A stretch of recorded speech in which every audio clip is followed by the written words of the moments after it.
Hi అండి, అందరికీ నమస్కారం. మరి కార్తీక మాసం అనుకుంటూనే ఉన్నాము. చూస్తుండగానే కార్తీక మాసం అయితే పూర్తయిపోయింది. మరి కార్తీక మాసం అన్ని రోజులు కూడా అందరూ స్నానం చేసి దీపాలు వెలిగించే ఉంటారు. కానీ మనకి కార్తీక మాసం అయిపోతుంది అనగానే గుర్తొచ్చేది పోలిపాడ్యమి. అసలు ఈ పోలిపాడ్యమి ఎప్పుడు జరుపుకుంటాము, ఎందుకు జరుపుకుంటాము, అలాగే ఈ పోలిపాడ్యమి రోజు ఎలా పూజ చేసుకోవాలి, ఎన్ని ఒత్తులు వెలిగించాలి, ఎలా వెలిగించాలి అనే ఎన్నో విషయాలు మనం ఈ వీడియోలో తెలుసుకుందాము. మరి పోలిపాడ్యమి ఎప్పుడు వస్తుంది అంటే కార్తీక అమావాస్య అయిపోయిన తెల్లారి మార్గశిర శుక్ల పాడ్యమి రోజు పోలిపాడ్యమిని మనం జరుపుకుంటాము. ఈ పోలిపాడ్యమి రోజు వెలిగించవలసిన ఒత్తులు మనం అరటి డొప్పల్లో వెలిగిస్తాము. ఇక్కడ వీడియోలో చూపించినట్టుగా ఈ పోలిపాడ్యమి ఒత్తులను మనం చేసుకుంటాము. అయితే కొంతమంది ఒక్కొక్క ఒత్తిగా 31 ఒత్తులు వెలిగిస్తారు. కొంతమంది ఏంటంటే ఇలా నేను చూపించినట్టుగా 11 కలిపి 3 ఒత్తులుగా వెలిగించవచ్చు, అలాగే 5 ఒత్తులుగా కూడా వెలిగించవచ్చు అనమాట. మరి ఇవి ఎందుకు ఇన్ని ఒత్తులు వెలిగిస్తున్నాము అంటే కార్తీక మాసం నెల రోజులు కూడా చేయలేని వారు, అలాగే దీపాలు వెలిగించలేని వారు ఈ ఒక్కరోజు ఇలా ఒత్తులు గనక వెలిగిస్తే నెల రోజులు చేసిన పుణ్యం అనేది వస్తుంది. ఇక ఈ ఒత్తులను అరటి డొప్పల్లో మనం రెండు వైపులా కూడా బియ్యపిండి అనేది పెట్టేసి మధ్యలో మనం ఈ ఒత్తులను పెట్టి వెలిగిస్తాము. ఆవు నేతితో ఈ ఒత్తులు వెలిగించడం అనేది ఎంతో విశిష్టమైనది. అలాగే వీటిని కాలువలలో లేదా నదులలో మనం వెలిగించి ఆ నదికి కానీ కాలువకి కానీ పసుపు కుంకుమలతో పూజ చేసి పోలిపాడ్యమి కథను చదువుకొని అక్షంతలు వేసుకోవాలి. ఒకవేళ ఎవరికైనా నదులు కాలువలు అందుబాటులో లేని వాళ్ళు చిన్న బకెట్లో కానీ లేదా ఒక టబ్లో కానీ నీళ్లు పోసేసి ఆ నీటిలో ఈ ఒత్తులను వదిలి పోలిపాడ్యమి కథను చెప్పుకొని అక్షంతలు వేసుకోవాలి. మరి ఇక్కడ చూడండి, నేను చూపించినట్లుగా పోలిపాడ్యమి ఒత్తులు అనేవి చేసుకోవాలి. నేనైతే 3 ఒత్తులుగా చేస్తాను అనమాట. 11 అంటే వీటిని ఒక్కొక్కటిగా చేసేదాన్ని చింపిరి ఒత్తులు అంటారు. కొంచెం దూది తీసుకొని నలిపేసుకోవాలి. అలాంటివి 11 కలిపి ఒక ఒత్తిగా చేసుకొని అలా 3 ఒత్తులు చేసుకోవాలన్నమాట.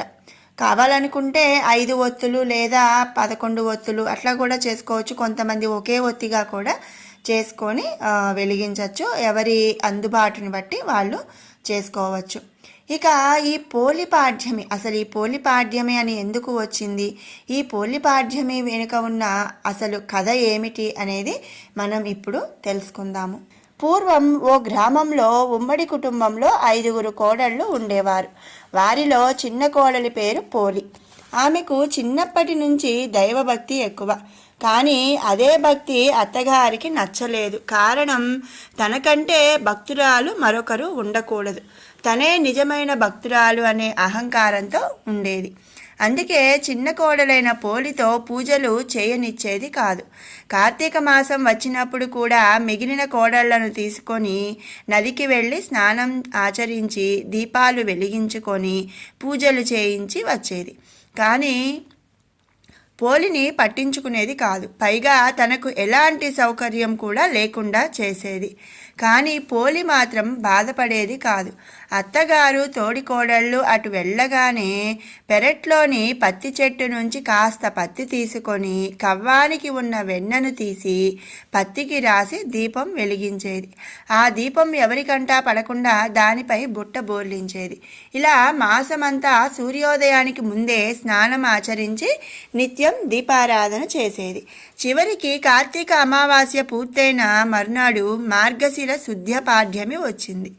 ఆ రోజు కూడా అందరూ నదికి వెళ్ళిపోతూ పోలికి చేతి నిండా పని అప్పగించి వెళ్ళిపోయారు. ఆ రోజు కూడా ఎప్పటిలా ఇంటి పనులు పూర్తి చేసుకొని కార్తీక దీపం వెలిగించింది. ఎన్ని అడ్డంకులు ఎదురైనా పోలి భక్తి తప్పకపోకుండా చూసి దేవతలంతా ఆమెను దీవించారు. ఆమెను ప్రాణం ఉండగానే స్వర్గానికి తీసుకెళ్లేందుకు పుష్పక విమానంతో వచ్చారు దేవదూతలు. అప్పుడే ఇంటికి చేరుకున్న అత్తగారు మిగిలిన తోడికోడళ్ళు విమానాన్ని చూసి ఆశ్చర్యపోయారు. అది తమ కోసమే వచ్చిందనుకున్నారు. కానీ అందులో పోలిని చూసి నిర్ఘాంతపోయారు. తాము కూడా స్వర్గానికి వెళ్ళాలనే తాపత్రయంతో పోలి కాళ్ళు పట్టుకొని వేలాడే ప్రయత్నం చేసిన ఫలితం లేకపోయింది. విమానంలోని దేవదూతలు పోలికి మాత్రమే స్వర్గానికి చేరుకునేటంతటి నిష్కలమైన భక్తి ఉందని చెప్పి వారిని కిందనే వదిలేసి పోలిని తీసుకెళ్ళిపోయారు. అందుకే ఆ రోజును అంటే మార్గశిర శుద్ధ పాడ్యమిని పోలి పాడ్యమి లేదా పోలి స్వర్గం అంటారు. మరి ఈ పోలి పాడ్యమి రోజు ఏం చేయాలి అనే విషయం ఇప్పుడు తెలుసుకుందాం.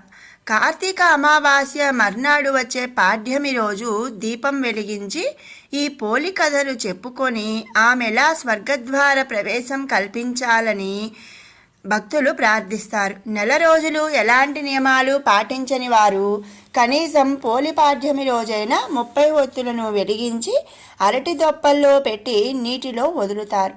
ఆ రోజు అంటే మార్గశిర శుద్ధ పాడ్యమి రోజున స్త్రీలు వేకువజామనే నిద్రలేచి ఇంటిని శుభ్రం చేసుకోవాలి.